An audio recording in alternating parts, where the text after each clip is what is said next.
دیکھیں مجھے حیرانگی ہوتی ہے کہ نیشنل کانفرنس جموں کشمیر کو اپنی سلطنت سمجھتی ہے کہ یہ جو حرام حلال کا سلسلہ تو انہوں نے شروع کر دیا 1947 میں جب مرحوم شیخ صاحب کو پہلے چیف ایڈمنسٹریٹو آفیسر بنایا گیا جموں کشمیر کا اور پھر ہندوستان کے ساتھ جڑے تو تب حلال تھا الیکشن. جب وہ وزیر اعظم بنے تو تب حلال تھا. جب وزیر اعظم سے ان کو ہٹایا گیا تو پھر الیکشن 22 سال کے لیے حرام ہو گیا. 22 سال تک وہ رائے شماری کی بات کرتے رہے. اس کے بعد 75 میں وزیر اعظم سے وزیر اعلیٰ بن گئے, پھر الیکشن حلال ہو گیا ان کے لیے.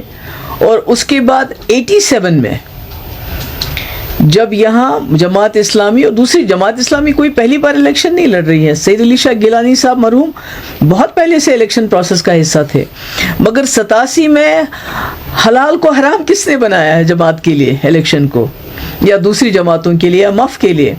تو جب 87 میں نیشنل کانفرنس نے داندلیاں کی الیکشن میں, کیونکہ وہ نہیں چاہتے تھے کوئی تیسرا فورس سامنے آ جائے, کیونکہ کانگریس کو انہوں نے اپنے ساتھ ملایا. تو جب تیسرا فورس سامنے آیا مف کی شکل میں تو انہوں نے داندلیاں کی, جس کی وجہ سے جتنی بھی اور جماعتیں پولیٹیکل پروسیس کا حصہ بننا چاہتی تھی ان کے لیے انہوں نے الیکشن کے دروازے ہمیشہ کے لیے بند کر دیے.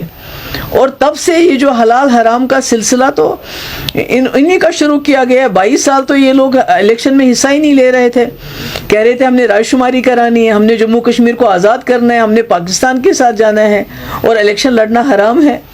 تو مجھے بڑا افسوس ہے کہ اگر جماعت اسلامی الیکشن لڑنا چاہتی ہے بہت اچھی بات ہے.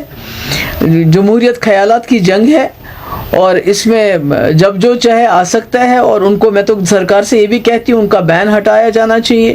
ان کے جتنے بھی انسٹیٹیوشنز ہیں, ایسٹس ہیں جو آپ نے فریز کیے ہیں, کنفسکیٹ کیے ہیں, ان کو ڈی فریز کیا کرنا چاہیے, ان کو واپس کرنا چاہیے.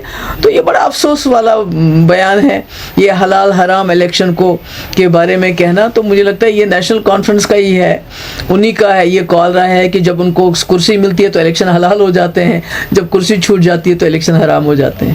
شکریہ.